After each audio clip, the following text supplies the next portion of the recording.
Welcome to Real Talk, Real Women. My name is Miriam Khalladi, and today we have the undefeated professional boxer Heather the Heat Hardy on the show.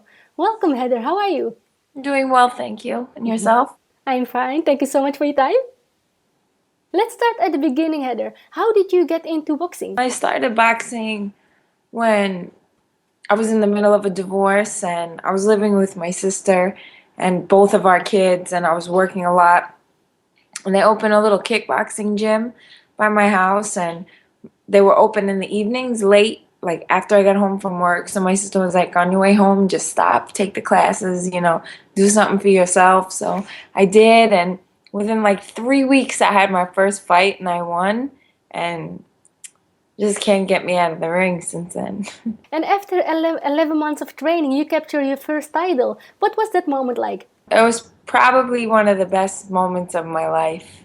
Really, if I have to look at like maybe the five greatest moments of my life, that was probably number one or two. Tell me about Devon Cormack, the impact he has had on you as an athlete and your experience working with him. I met Devon when I first got to Gleason's, and he was like the first person I ever met who was like, he really believed in me and was genuinely interested in my well-being, and we hit it off right away, like immediately.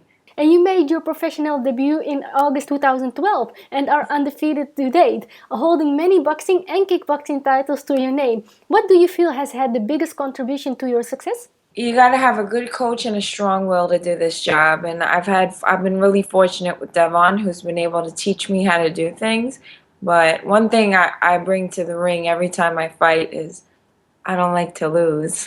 so so I'm pretty tough.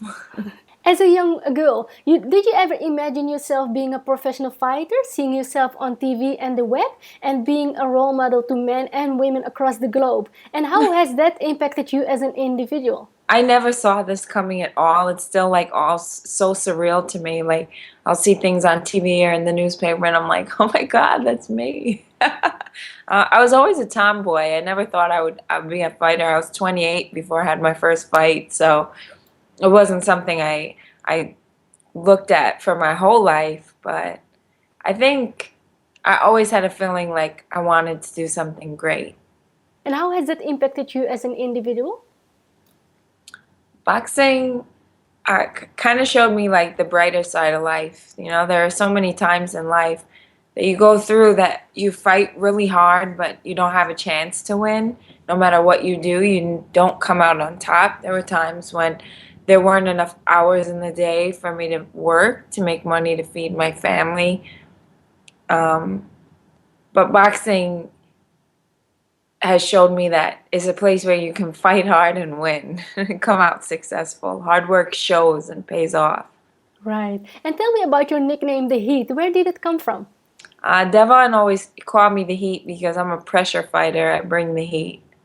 You also train promising boxers and kickboxers at Gleason's gym in New York. What motivates you to do so, and what have you learned from it? I know that when I started boxing, it wasn't just about the sport, but about the sense of community and working towards a goal, the positivity. So being able to pass that on to some of the girls and the kids that I teach means everything to me, because I know what that gift did as far as changing my own life. So when I see how I can use what helped me to help someone else, I mean, that's our job as humans. That's what we all have to do, whether Right. it be boxing or anything else. Right. Great job.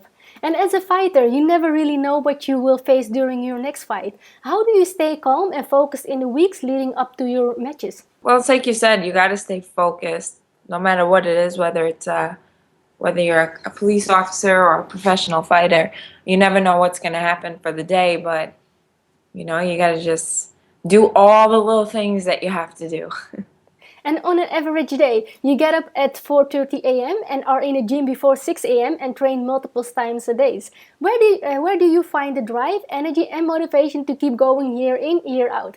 I think that I get that from my daughter. I have a 10-year-old daughter, and I don't just train myself in the gym, but I work in the gym. So it's more a motivation to make sure that I can put food on the table and provide for her. And that, you know, when you have a little kid, you do anything for him. You're doing such a great job. Thanks. When Hurricane Sandy hit in 2012, you lost most of your belongings, but there's one thing you couldn't get rid of. Tell me about that special skirt you found floating around the living room the day after the storm. The storm hit like just a few days after my second professional fight, and so a lot of my stuff was still kind of piled up in bags in by my mom's front door because I had a fire in my apartment, so I was only living there temporarily. So everything was kind of just laying around there because we didn't have any space for it. And after we had like 7 or 8 feet of water in my mom's house, and it was a couple days later that we were able to get through and return. But sure enough, my professional debut, the skirt that I wore for my fight, was just kind of floating in everything, stained with blood. And so I had that touched up and cleaned up and was able to wear it again when I won my first title. So Such a remarkable story. For those watching or listening who dream about being a professional fighter like you one day, if you could only teach him or her one thing, what words of advice would you share with them? I heard something really smart the other day. I read somewhere that they said, you can't cheat the grind, you know? You can't, there's no substitution for hard work and dedication. And what a lot of people don't see is they see me fighting and they see me win my fights, but they don't see how I watch my diet and I wake up really early and I run like a semi-professional runner. I do strength and conditioning training. I do boxing drills. I do sparring. So it's really like a commitment to success. Success isn't something that just happens. There's no such thing as lucky. There's no such thing as things happening because you're cute or you're sweet or you have a good story, because a lot of people will say that. But the truth is you don't succeed unless you work hard. Right, and I totally agree with you on that. Yeah. And not only are you a professional athlete, you're also a trainer and single mom. How do you balance it all? It's funny. I try not to think of it so much like that. Like there are lots of single parents who are balancing life and work, and they don't necessarily have to be fighters, but can be teachers or bank tellers or waitresses or anything. But like I said before, when you have kids, you find a way to make things happen. You know, you find a way to get them fed into school and put your schedule around. So I thank God for giving me this opportunity to be able to do what I love, to support my family. But I also thank my family, my mom, my sister, who are always really quick to lend a helping hand. Devon, my partner, always running around, cooking dinner, fixing lunch for the baby, and the community at the gym even. You know, I can leave my daughter there to do her homework so I can run or... Yeah, that's great. In one of the interviews you've done, you explained how people come to see the male headliners, but you want to make them remember the girl. Tell me a bit about that and why it matters to you. A lot of people don't know there's still a really big gap in pay for females and males. Girls don't make as much money as men.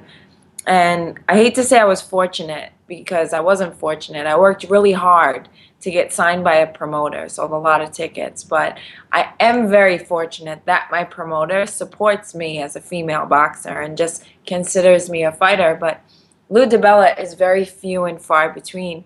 Most promoters don't give females the chance to fight on their cards because they don't see us as long-term investments. And you wind up like Showtime, ESPN, HBO, they refuse to televise female fights, and that's where all the promoters will make their money. So they don't, like I said, with the exception of Lou DiBella, who supports female boxing, 90% of the promoters out there won't even give us a chance to fight on their cards. So when I say that I every time I step in the ring, I want to make sure that people remember me, because it's the one, most of the time I'm the first chance they're going to get to see a female fight. And someone said once, and I'm like repeating all this stuff, but someone said once, if I fail, no one will say that I failed, they'll say women failed. And it's grouped that way. It really is in this sport. Heather, where can people go to learn more about you and connect with you online? I have a website, heathertheheathardy.net, where you can even get tickets for my next fight. I'll be fighting at the Barclays Center on April 11th in Brooklyn. I'm the only female to ever fight there professionally, so it's just a big honor. It's a really big card. Make sure you buy your tickets for me. But you can Congratulations. follow me on Instagram at Heather the Heat and Heather Hardy Box on Twitter and on Facebook. Right, and I'll also make sure to put your links below this video. Oh, great. Thank you so much. You're welcome. Is there anything else you would like to talk about today that you feel we've missed? I don't think so. Thank you so much for your time, Heather. It was an absolute pleasure to have you on the show. Lovely. Thank you. Thank you. And thank you so much for watching. My name is Miriam Khalladi. For more inspiration, check out our website at realtalkrealwomen.com.